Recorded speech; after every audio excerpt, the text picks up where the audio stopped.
This is going to get spicy really quick. So there was a Reddit post made saying, I think a lot of bad healer play that we see gets reinforced because of bad tank play and vice versa. I'm not going to go into the exact details of the post, but it's talking about bad healer play, meaning that they're casting a lot of on GCD heals, they're not using their off GCDs properly, like holding them on for emergencies, example Benediction, and that there's tanks that are just not using mitigations, they're not doing proper pulls, and that there is a negative feedback loop that bad healer and bad tank play is basically being reinforced by each other. I'm going to start this video by talking about co-healers. Totally not mentioned in this post at all, but we have so many different forms of content in this game where you're going to be paired with another healer in order to overcome that content. Even at the highest end of content, like Ultimate and Savage content, you are paired with another healer. I know a lot of you are going to be familiar with the term chatting, but I know that a lot aren't, so let me explain it. So chatting the other healer is very common in this game, even at the higher levels of gameplay, even if you are doing like Savage or Ultimates in PF. Why would I know that? I know that and I have lived it. And what it basically is that you are not helping the other healer. You're not, say you're playing a barrier healer and you're not placing down your Sacred Soil, which is an upfront mitigation as well as a slow trickle of heal over time for the entire party. It's a brilliant,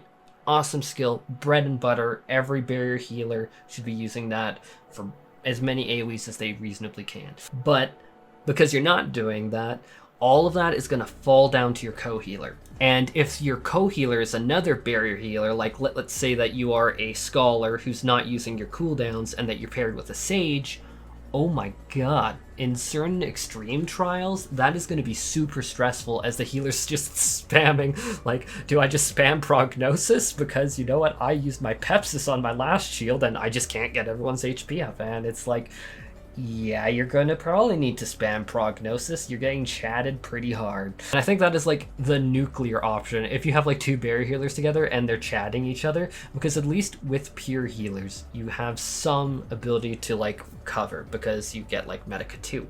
And now let's look at White Mage and a White Mage getting chatted. The adaptive response to a newer player or someone who's not as familiar for 14 being chatted on White Mage is, okay, I don't have my Afflatus Rapture up. I used Plenary Indulgence, say 45 seconds ago. It's not going to be up for another 15 seconds. I am going to need to spam Medica 2.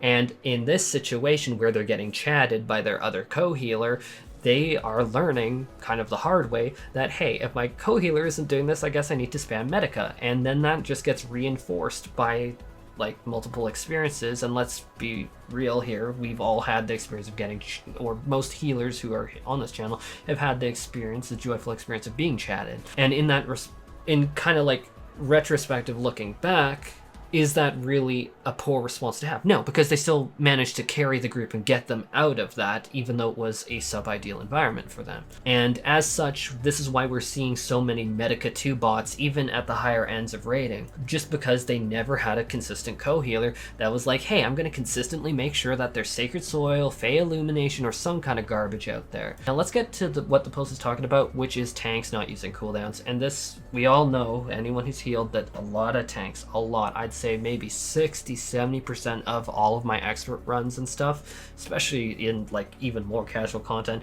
it is going to have tanks basically not using mitigations just because they don't see the point in a lot of it, or they're only going to use it during an emergency and then they all blow like Rampart, Shadow Wall, the Blackest Night, and like every cooldown under the sun for a tank buster that really, even without any mitigation, doesn't really hurt that bad. Let's face it, in Expert Roulette, it's the ads that hurt. The bosses are so nice. And likewise, in order to make up for the lack of mitigation tanks using, the healer's gonna need to spam heals into them, being like, oh, please don't die, spamming Creation Diagnosis Barrier over and over again, which is like one of the worst things you can do. Because at least with Scholar, you have Eos or Selene at least still pumping heals, whereas with Sage, you don't get the Cardi effect, and that sucks. But something that I also don't see listed here is, I think, even more common. And it is where DPS, I usually actually don't see DPS using their big cooldowns on the trash pulls, which again, like I cannot emphasize enough, it's the mobs in between the bosses that actually are the really big thing,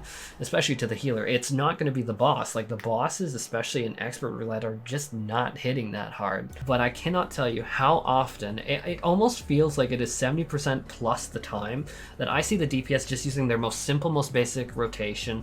And I'm not talking about single target. Thank God, usually that's not what I see. Sometimes, but not usually. Usually it's just a basic AoE. And then they're just uploading and building up their gauge for the boss, which, I mean, if you want to think about it in terms of like, is this like a Savage raid? I guess it's be the closest thing to Savage raid, the boss in an expert dungeon, but totally different content. But what this does is it drags out those large trash packs, which is the scariest thing to a healer, and makes it so that, hey, this trash pack that should have been let's say it just takes triple the time that it normally would, especially because now the healer is spamming heals and they're not, say, spamming Holy or Art of War if they're on Scholar, or like it really kind of drains and slows the momentum of the entire fight. And that's not even getting into some of the DPS cooldowns. Like if you're on a ranged physical DPS, you have a AoE 10% mitigation buff, which is great, and if you're on, say, Bard, you get Nature's Minute, which is a great healing amp, really great healing amp. I actually really love when like my Bard uses that. But these days, if I have a ranged physical DPS in an expert dungeon, I'm just like, thank you for just using Peloton,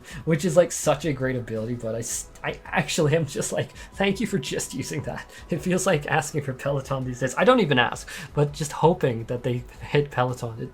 It almost feels like too much. Now let's get into the larger tapestry of things. We have a lot of players returning to Final Fantasy XIV. Let's face it, I don't care if this is a hot take, cancel me on Twitter.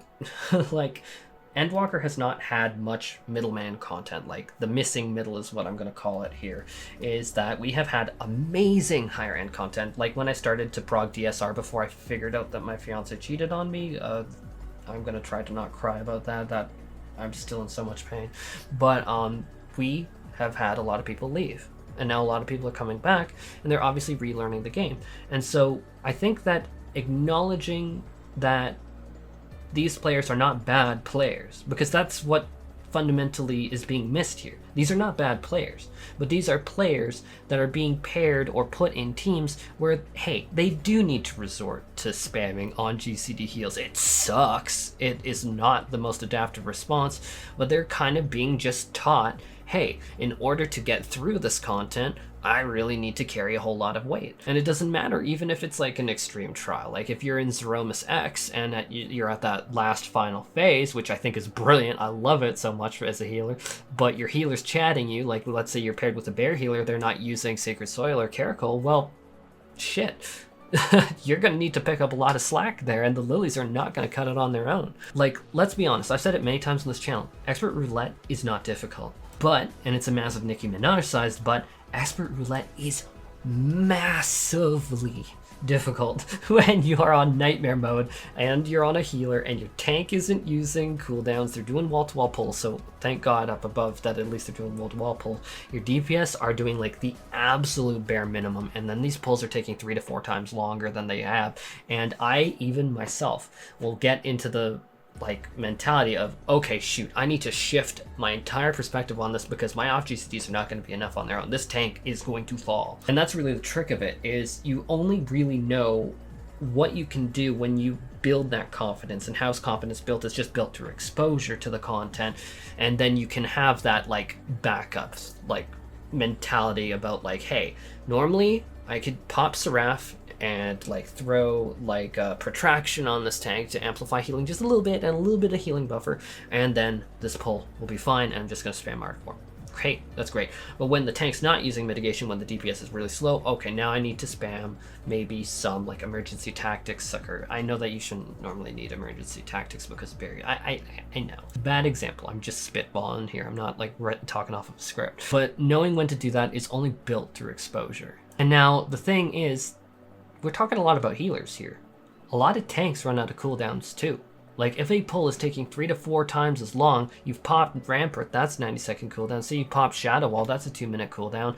Okay, now you're left with the Blackest Night and Oblation, and then you're like, I'm kind of here on fumes, guys. Can you pick up the deeps? But the thing is, they usually don't pick up the deeps if it's just that kind of group, and it's definitely also not worth saying something because, oh god, we're not gonna get into that in this video. But in closing, I really want to say that I don't think that it is these players' faults, and we're going to see a lot of players, especially with the new expansion on the horizon, come and try Final Fantasy XIV, and they're going to experience all this, and they will. A good portion of them, I'm sure, will be in your party finders for extremes and savages, and so let's try and be a little nice to them, because I do think that the environment does depict how they like view the entire game as a whole.